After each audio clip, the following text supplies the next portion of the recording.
বাংলাদেশের সর্বশেষ গুরুত্বপূর্ণ আপডেট সংবাদে আপনাকে স্বাগত। শুরুতেই সংবাদ শিরোনাম, পরে বিস্তারিত। শুরুতেই জানাবো, বাংলাদেশ সীমান্তে যে কোনো অপতৎপরতা রোধে সম্পূর্ণ প্রস্তুত বিজিবি। সীমান্তে যে কোনো ধরনের অনাকাঙ্ক্ষিত পরিস্থিতি কিংবা অপতৎপরতা রোধে সম্পূর্ণ প্রস্তুত থাকার কথা জানিয়েছে border guard of Bangladesh BGB. আজ দুপুরে এক বার্তায় সব কথা জানায় বিজিবির সদর দপ্তর। এতে বলা হয়েছে, সীমান্তে যে কোনো ধরনের অনাকাঙ্ক্ষিত পরিস্থিতি কিংবা অপতৎপরতা রোধে বিজিবি সম্পূর্ণ প্রস্তুত এবং সতর্ক রয়েছে। এদিকে ভারতের ত্রিপুরার আগরতলা থেকে আখাউড়ামুখী লং মার্চ কর্মসূচিকে ঘিরে সীমান্তে উত্তেজনা থাকায় আখাউড়া সীমান্তে অতিরিক্ত বিজিবি সদস্য মোতায়েন করা হয়েছে। জানাবো, আওয়ামী লীগ সরকার সবকিছু ধ্বংস করে ফেলেছে বললেন ডক্টর মোহাম্মদ ইউনূস। ক্ষমতাচ্যুত আওয়ামী লীগের সাবেক প্রধানমন্ত্রী শেখ হাসিনা সবকিছু ধ্বংস করে দিয়েছে বলে মন্তব্য করেছেন অন্তর্বর্তীকালীন সরকারের প্রধান উপদেষ্টা ডক্টর মোহাম্মদ ইউনূস। গত ৩০শে নভেম্বর জাপান ভিত্তিক সংবাদ মাধ্যম নিক্কেই এশিয়াকে দেয়া এক সাক্ষাৎকারে এসব কথা বলেন তিনি। আজ সাক্ষাৎকারটি প্রকাশিত হয়েছে। এদিকে এই জেনারেশন অনেক সচেতন, মোর ডেমোক্রেটিক বললেন আন্দালিব রহমান পার্থ। নতুন এই জেনারেশন অনেক সচেতন আর অনেক ডেমোক্রেটিক বলে মন্তব্য করেছেন বাংলাদেশ জাতীয় পার্টি বিজেপির চেয়ারম্যান ব্যারিস্টার আন্দালিব রহমান পার্থ। সম্প্রতি একটি জাতীয় দৈনিককে দেয়া এক সাক্ষাৎকারে তিনি এসব কথা বলেন। এবারে জানাবো, বাংলাদেশে বিভাজন নেই, বিভাজন তৈরি করছে দিল্লি, অভিযোগ করলেন বিএনপির সিনিয়র জ্যেষ্ঠ যুগ্ম মহাসচিব অ্যাডভোকেট রুহুল কবির রিজভী। এদিকে আগরতলায় বাংলাদেশ হাই কমিশনে হামলার প্রতিবাদে সুপ্রিম কোর্টে আইনজীবীদের মানববন্ধন।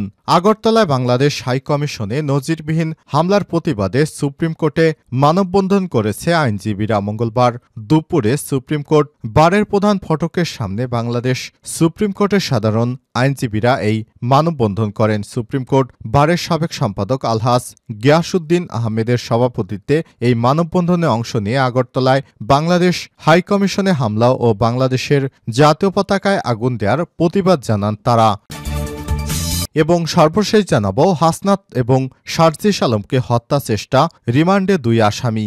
চট্টগ্রামের লোহাগাড়ায় বৈষম্যবিরোধী ছাত্র আন্দোলনের অন্যতম সমন্বয়ক হাসনাত আবদুল্লাহ ও শারজিস আলমের গাড়িবহরে ট্রাকের ধাক্কার ঘটনার করা মামলায় 2 আসামিকে 2 দিনের রিমান্ড দিয়েছে আদালত। আজ চট্টগ্রাম সিনিয়র জুডিশিয়াল ম্যাজিস্ট্রেট আদালত থেকে তাদের 2 জনকে 3 দিনের রিমান্ড মঞ্জুর করা হয়েছে। প্রিয় দর্শক, এতক্ষণ শুনছিলেন সংবাদ শিরোনাম, এবারে বিস্তারিত। তবে তার আগে বন্ধুরা, অনুরোধ থাকবে এই সংবাদটিতে একটি লাইক দিন।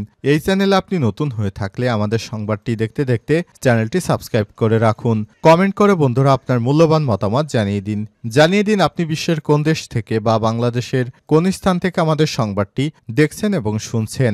এবারে বিস্তারিত। সীমান্তে যে কোনো অপতৎপরতা রোধে সম্পূর্ণ প্রস্তুত বিজিবি। সীমান্তে যে কোনো ধরনের অনাকাঙ্ক্ষিত পরিস্থিতি কিংবা অপতৎপরতা রোধে সম্পূর্ণ প্রস্তুত থাকার কথা জানিয়েছে border guard of Bangladesh BGB. আজ মঙ্গলবার দুপুরে এক বার্তায় সব তথ্য জানায় বিজিবি। এতে বলা হয়েছে, সীমান্তে যে কোনো ধরনের অনাকাঙ্ক্ষিত পরিস্থিতি কিংবা অপতৎপরতা রোধে বিজিবি সম্পূর্ণ প্রস্তুত এবং সতর্ক রয়েছে। এদিকে ভারতের ত্রিপুরায় আগরতলা থেকে আখাউড়া লং মার্চ কর্মসূচিকে ঘিরে সীমান্তে উত্তেজনায় থাকায় আখাউড়া সীমান্তে অতিরিক্ত বিজিবি মোতায়েন করা হয়েছে। জানা গেছে, ভারতের ত্রিপুরা রাজ্যের রাজধানী আগরতলা কুঞ্জবন এলাকায় গতকাল সোমবার 2 ডিসেম্বর বাংলাদেশ সহকারী হাইকমিশন অফিসে হামলার পর সেখানকার বিজিবির নেতৃত্বাধীন দলীয় নেতাকর্মীরা আগরতলা থেকে আখাউড়া স্থলবন্দরমুখী লং মার্চ কর্মসূচি দিয়েছে। আজ মঙ্গলবার বাংলাদেশ সময় দুপুর 12:30টার দিকে এই কর্মসূচি সরার কথা রয়েছে। এই কর্মসূচিকে ঘিরে সীমান্তে যে কোনো ধরনের উত্তেজনা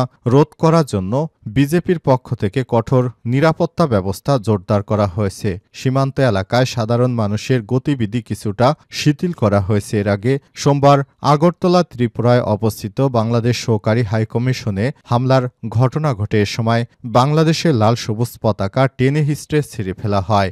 বাংলাদেশ সম্মিলিত সনাতনী জাগরণ জোটের মুখপাত্র চট্টগ্রাম হাটহাজারীর চিন্ময় কৃষ্ণ দাসকে অবৈধভাবে গ্রেপ্তার করা হয়েছে এমন অভিযোগ তুলে ভারতের ডানপন্থী ইসলামপন্থী সংস্থা হিন্দু সংগ্রাম সিটি এই হামলা চালায়। ভারতের আঞ্চলিক সংবাদ মাধ্যমের খবরে বলা হয়েছে, সোমবার শান্তিপূর্ণভাবে বিক্ষোভটি সার্কিট হাউসের মহাত্মা গান্ধীর ভাস্কর্যের কাছে আসলে পুলিশ এটিকে বাধা দেয়। এরপর পুলিশের ব্যারিকেড ভেঙে বাংলাদেশের সহকারী হাইকমিশনের অফিসে প্রবেশ করে এবং ভাঙচুর চালায়। এই ঘটনার পরই পরিস্থিতি সামাল দিতে ঘটনাস্থলে যায় পুলিশ। পশ্চিমবঙ্গের ত্রিপুরার এসডি ডক্টর কিরণ কুমার ও জিডিপি অনুরাধ কানকার ঘটনা তদন্তের নির্দেশ দিয়েছেন। সেখানে বিক্ষোভ চলাকালে 6 সদস্যের একটি প্রতিনিধি দল বাংলাদেশের সহকারী হাইকমিশনের কাছে একটি স্মারকলিপি পৌঁছে দেওয়ার সময় একজন বিক্ষোভকারী বলেন, চিন্ময় দাস এর সঙ্গে অমানবিক আচরণ করা হচ্ছে, তাকে খাবার পর্যন্ত দেয়া হচ্ছে না, এটা সম্পূর্ণ অবৈধ এবং অগ্রহণযোগ্য। আওয়ামী লীগ সরকার সবকিছু ধ্বংস করে ফেলেছে ডক্টর ইউনূস। ক্ষমতাচ্যুত সাবেক প্রধানমন্ত্রী শেখ হাসিনা বাংলাদেশের সবকিছু ধ্বংস করে দিয়েছে বলে মন্তব্য করেছেন অন্তর্বর্তীকালীন সরকারের প্রধান উপদেষ্টা ডক্টর মোহাম্মদ ইউনূস। গত ৩০শে নভেম্বর জাপান ভিত্তিক সংবাদ মাধ্যম নিক্কেই এশিয়াকে দেয়া এক সাক্ষাৎকারে তিনি এসব কথা বলেন। সোমবার সাক্ষাৎকারটি প্রকাশিত হয়। ডক্টর ইউনূস বলেন, হাসিনার ১৫ বছরের শাসন আমলে দেশের শাসন কাঠামো পুরোপুরি ধ্বংস হয়ে গেছে। আমরা এখন তা পুনর্গঠনে গুরুত্বপূর্ণ কাজের মুখোমুখি হয়েছি। গণতন্ত্র, অর্থনৈতিক স্থিতিশীলতা এবং জনগণের আস্থা পুনরুদ্ধার করা আমাদের কাজ। বিগত নির্বাচন নিয়ে প্রধান উপদেষ্টা জানান, টানা ৩ মেয়াদে ভোটাধিকারবিহীন নির্বাচন করেছিল হাসিনা। এর মাধ্যমে তিনি নিজেকে এবং তার দলকে বিজয়ী ঘোষণা করেছিলেন। এমন একজন ফ্যাসিবাদী শাসক হিসেবে এসব কাজ করেছিলেন হাসিনা। আগস্টের ছাত্র নেতৃত্বাধীন সরকারি চাকরিতে বৈষম্য বিরোধী আন্দোলনে কয়েকশো শিক্ষার্থী নিহত হন। এরপর শিক্ষার্থীদের এই আন্দোলন হাসিনার পতনের আন্দোলনে রূপ নেয়। শেষ পর্যন্ত ৫ই আগস্ট ছাত্র নাগরিকের অভ্যুত্থানের মধ্য দিয়ে হাসিনার ১৫ বছরের শাসনের অবসান ঘটে। এই জেনারেশন অনেক সচেতন, মোর ডেমোক্রেটিক। আন্দালিব রহমান পার্থ। নতুন এই জেনারেশন অনেক সচেতন এবং অনেক ডেমোক্রেটিক বলে মন্তব্য করেছেন বাংলাদেশ জাতীয় party BJP chairman barrister Andalib Rahman Partha. সম্প্রতি একটি জাতীয় দৈনিককে দেয়া সাক্ষাৎকারে তিনি এসব কথা বলেন। আন্দালিব রহমান পার্থ বলেন, তরুণদের আগে যেভাবে হ্যান্ডেল করা যেত এখন আর সেভাবে করা যাবে না, কারণ নতুন এই জেনারেশন অনেক সচেতন, মোর ডেমোক্রেটিক। তাই কেবল আগামী নির্বাচন নয়, টোটাল রাজনীতিটাই আমাদের জন্য অনেক বড় চ্যালেঞ্জ। বিএনপিকে নিয়ে পার্থ বলেন, আওয়ামী লীগ পার্লামেন্টারি সিস্টেমে নির্বাচন ব্যবস্থা সবকিছু নষ্ট করে দিয়েছে। অবস্থায় দেশের বৃহত্তর রাজনৈতিক দল হিসেবে সমস্ত দেশপ্রেমিক জাতীয়তাবাদী শক্তিকে লিড দিতে হলে বিএনপির নিজেকে নতুনভাবে সামনে নিয়ে আসতে হবে।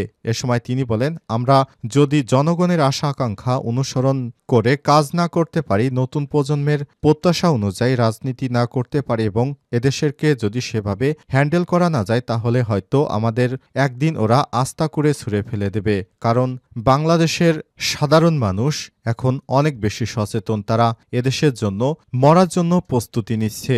দেশকে তারা কখনোই বৃথা যেতে দেবে না। বাংলাদেশ বিভাজন নেই, বিভাজন তৈরি করছে দিল্লি। বাংলাদেশে কোনো বিভাজন রেখা তৈরি করছে দিল্লি বলে মন্তব্য করেছেন বিএনপির জ্যেষ্ঠ যুগ্ম মহাসচিব অ্যাডভোকেট রুহুল কবির রিজভী।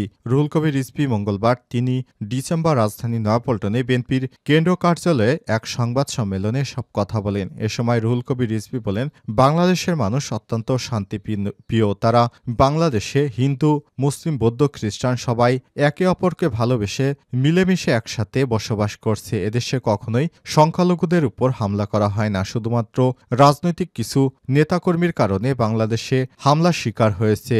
এতে সংখ্যালঘু নয়, বরং আওয়ামী লীগের রাজনীতির সঙ্গে যারা জড়িত ছিলেন, দীর্ঘদিন ১৫ বছর যারা বাংলাদেশের সাধারণ মানুষকে অত্যাচার করেছে, সে হিন্দু হোক বা মুসলিম হোক, তাদের উপরই কেবলমাত্র মানুষ প্রতিশোধ নিয়েছে। তবে উবায়দুল কাদের যেভাবে বলেছিলেন যে বাংলাদেশে নাকি এক রাতের মধ্যে ১ লাখের বেশি মানুষ মারা যাবে, কিন্তু শেখ হাসিনা বাংলাদেশ থেকে পালিয়ে যাবার পর বাংলাদেশে কোনো মানুষই মারা যায়নি। শুধুমাত্র কিছু অতি সন্ত্রাসীদেরকে সাধারণ মানুষ উচিত শিক্ষা দিয়েছে। বিএনপি জ্যেষ্ঠ যুগ্ম মহাসচিব আরও বলেন, পশ্চাৎপদ চিন্তাধারা লোকজন ভারত শাসন করছে। ভারতের শাসক গোষ্ঠী সাম্প্রদায়িকতাকে আশকারা দিচ্ছে। ছাত্র জনতার আন্দোলন নিয়েও সেখানকার মিডিয়ায় কুৎসা রটাচ্ছে। তাদের শিখণ্ডী শেখ হাসিনার পতন হয়, তারা বাংলাদেশের বিরুদ্ধে উঠে পড়ে লেগেছে। রুহুল কবির রিজভী বলেন, ভারতের রাষ্ট্রীয় পৃষ্ঠপোষকতায় বাংলাদেশ বাংলাদেশের বিরুদ্ধে অপপ্রচার চলছে, জনগণ কি চায় তা গুরুত্ব না দিয়ে আগ্রাসনের পথে হাঁটতে চায় ভারত। বিজেপির প্রত্যক্ষ মদতে বাংলাদেশের অস্থিরতা তৈরির চেষ্টা চলছে। বাংলাদেশের স্বাধীনতা সার্বভৌমত্ব রক্ষায় জনগণকে রুখে দাঁড়াবে। বাংলাদেশ কখনোই দিল্লির দাসত্ব মেনে নেবে না। তাদের দাসত্ব করতে বাংলাদেশ স্বাধীন হয়নি। ভারতের দিকে না তাকিয়ে সংখ্যালঘু কেউ নিরাপত্তাহীনতায় থাকলে সরকারকে জানানোর আহ্বান জানিয়েছেন তিনি বলেন, ভারতে দীর্ঘদিন ধরে সংখ্যালঘুদের উপর নির্যাতন হলেও তা নীরবে থেকে মাস্টার প্ল্যানের অংশ হিসেবে উল্টো বাংলাদেশকে অস্থিতিশীল করার চেষ্টা করছে আসাম। কাশ্মীর, মণিপুর ও পাঞ্জাব সংখ্যালঘুদের উপর নির্যাতন চালাচ্ছে। সেখানে মুসলিমরা প্রতিনিয়ত নির্যাতনের শিকার হচ্ছে। সেখানে শান্তিরক্ষী নিয়োগ করে আগে ভারত নিজেদের সামলানো উচিত।